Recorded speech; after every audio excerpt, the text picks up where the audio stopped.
우리 말씀은 신명기 17장 1절에서 4절 그리고 8절의 말씀을 보도록 하겠습니다. 모세와 이스라엘 장로들이 백성에게 명령하여 이르되 내가 오늘 너희에게 명령하는 이 명령을 너희는 다 지킬지니라. 너희가 요단을 건너 내 하나님 여호와께서 내게 주시는 땅에 들어가는 날에 큰 돌들을 세우고 석회를 바르라. 요단을 건넌 후에 이 율법의 모든 말씀을 그 위에 기록하라. 그리하면 내 하나님 여호와께서 내게 주시는 땅 곧 젖과 꿀이 흐르는 땅에 내가 들어가기를 내 조상들의 하나님 여호와께서 내게 말씀하신 대로 하리라. 너희가 요단을 건너거든 내가 오늘 너희에게 명령하는 이 돌들을 에발산에 세우고 그 위에 석회를 받을 것이며 너는 이 율법의 모든 말씀을 그 돌들 위에 분명하고 명확하게 기록할지니라. 아멘. 오늘 이 말씀을 가지고 평상시에 먹는 음식이 내 체질을 결정한다. 평상시에 먹는 음식이 내 체질을 만든다라는 제목으로 같이 은혜를 나누길 원합니다. 오늘 본문에 요단을 건너서라는 말이 자주 나옵니다. 2절에 보게 되면 너희가 요단을 건넌 후 내 하나님 여호와께서 내게 주시는 땅에 들어가는 날에 라는 말씀이 나오고요. 3절에도 요단을 건넌 후에 젖과 꿀이 흐르는 땅에 들어간 후에 4절에도 너희가 요단을 건넌 후에 라는 말씀이 나옵니다. 약속의 땅, 젖과 꿀이 흐르는 땅에 들어가면 고생이 끝나고 광야의 인생이 끝나고 안정된 생활을 하게 되면 가장 먼저 하나님의 말씀을 잊어버리기가 쉽죠.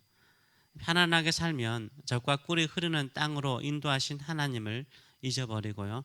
하나님의 말씀도 쉽게 잊어버리는 경향이 있습니다. 그래서 하나님의 말씀을 잊지 않고 그 말씀대로 살라라고 어떻게 명령하십니까? 하나님의 말씀을 기록하라는 거예요.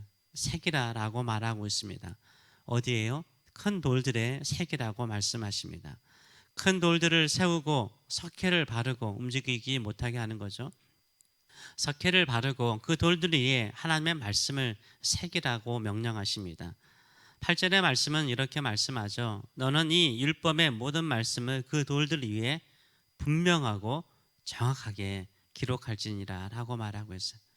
하나님의 말씀을 분명하고 정확하게 새기라라고 말씀하고 있습니다.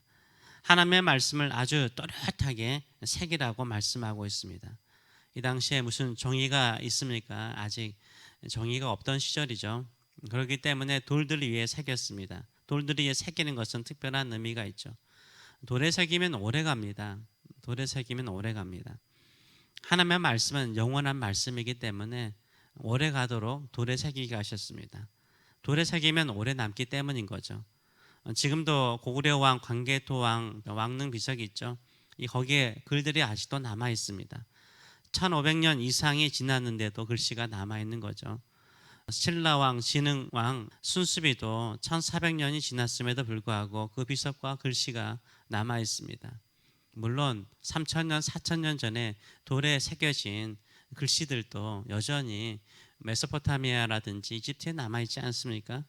하나님의 말씀을 돌에 새기라는 의미는 하나님의 말씀은 영원히 기억하고 그 말씀대로 영원히 살아야 된다라는 것을 의미하는 것입니다.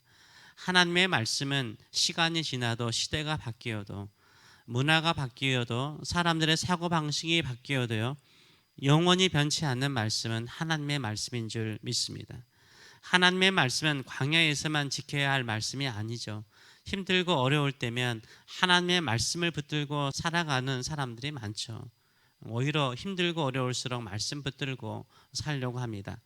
그러나 젖과 꿀이 흐르는 땅, 평화와 안정된 생활 속에서도 더욱 하나님의 말씀을 기억하고 그 말씀대로 살아야 됩니다. 그때 하나님의 말씀이 영원한 것처럼 하나님께서 약속하신 그 평강과 하나님이 주시는 그 축복이 영원하기 때문입니다. 지금 이 시대에 우리는 어떻게 하나님의 말씀을 새기고 있습니까? 또 새겨야 할까요? 하나님의 말씀은 한번 귀로 듣는 것으로 충분하지가 않습니다. 하나님의 말씀을 돌에 새기는 것처럼요. 영원히 살아계신 하나님의 말씀을 우리 눈에 보이게 해야 되는 거예요. 눈에 보여야 되는 거예요. 보이면 자주 눈이 가게 되고요. 눈이 가면 관심을 가지게 됩니다. 눈에 보이지 않으면 쉽게 잊어버리죠. 성경책도 자주 보이는 곳에 두어야 합니다. 책상 위에 두고 거실 탁자 위에도 두고 식탁 위에도 두어야 돼요. 아예 펼쳐놓으면 더 좋죠. 우리 눈에 가까이 있어야 성경책을 한 번이라도 더 보게 됩니다. 한 번이라도 보게 되면 그 말씀이 우리 일상의 삶을 새롭게 만들기 때문인 것입니다. 우리는 언약의 백성이라고 말하죠. 약속의 백성입니다. 약속의 백성, 언약의 백성은 성경의 말씀을 가까이 하는 사람입니다. 석계를 발라서 돌들이 움직이지 않게 한 것처럼요. 늘 우리 눈에 보이는 자리에 성경책을 두어야 되는 거예요. 고정적으로 두어야 되는 거예요. 그리고 그 말씀을 읽고 또 보고 또 그 말씀 속에서 하나님이 주시는 뜻과 지혜를 얻어가시는 저와 여러분 되시길 축원합니다. 이 정도로 하나님의 말씀을 가까이 두고요. 하나님의 말씀을 지키면 하나님의 말씀이 영원한 것처럼 하나님께서 주시고 약속하신 것이 영원한 거예요. 겨울에는 온 세상의 주변이 검거나 회색빛입니다. 색깔이 없는 것처럼 보이죠. 그러나 봄이 되면 각자의 색깔을 드러내기 시작합니다. 식물마다 꽃을 피우면서 각자의 색깔을 드러내죠. 잔디나 식물들도요, 다 녹색처럼 보이지만요, 자세히 보면 그 색깔이 달라요. 산들을 봐도 산들의 색깔이 똑같나요? 다 같은 녹색은 아니잖아요. 색깔이 다르기 때문에 존재감이 있는 것이고 다른 아름다움을 보게 되는 것입니다. 하나님의 백성도 색깔이 있습니다. 세상 사람들이 가지지 않는 다른 색상이 있어요. 아름다운 색상이에요. 그 색상은 거룩한 색상입니다. 하나님의 말씀을 먹으면 생기는 아름다운 색깔이에요. 성도의 거룩한 색깔은 하나님의 말씀을 먹고 그 말씀을 따라 살아갈 때요, 하나님의 색깔을 드러내기 시작하는 거예요. 그 사람의 몸의 건강이나 체질은 그 사람이 무엇을 먹느냐, 주로 먹느냐에 달려있다라고 말합니다. 육식을 주로 하면 풍이 잘 생기죠. 단 음식을 많이 자주 먹으면 당뇨가 생길 가능성이 높습니다.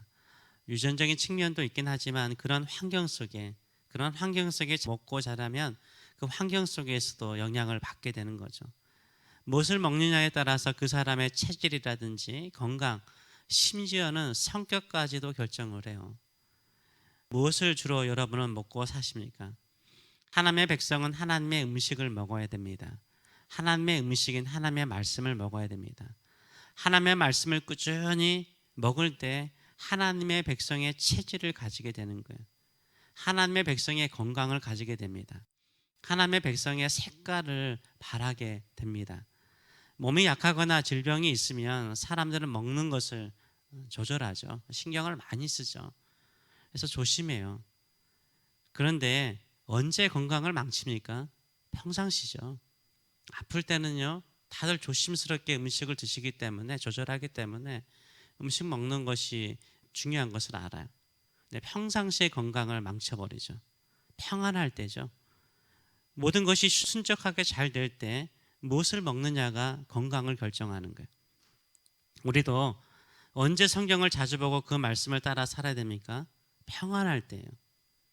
젖과 꿀이 흐르는 땅에 사는 것처럼 모든 것이 안정적이고 평안할 때 어떻게 해야 돼요? 하나님의 말씀, 이 하나님의 말씀을 먹어야 되는 거예요.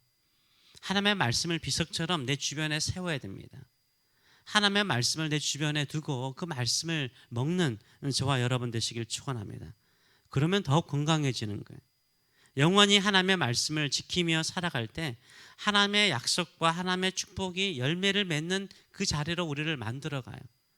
아름다운 하나님의 색깔을, 하나님의 말씀의 색깔을 가지게 되는 것입니다.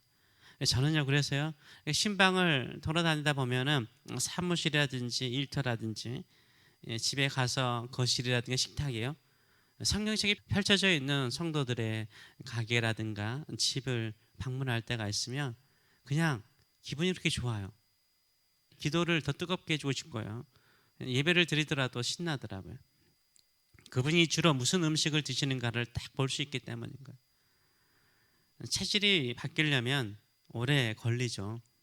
꾸준히 영원히 우리는 하나님의 말씀을 먹어야 돼요. 그게 바로 우리의 인생을 바꿀 뿐만 아니라 우리가 건강하면 유전적인 가족력을 꼭 물어보잖아요. 부모님들이요, 성경책을 비석을 세우듯이 내 옆에 두고요, 석회를 바르듯이 내 옆에 그 성경책을 두면서 성경의 체질화된 성도들의 가정의 자녀들에게요, 무엇이 유전으로 흘러갈까요?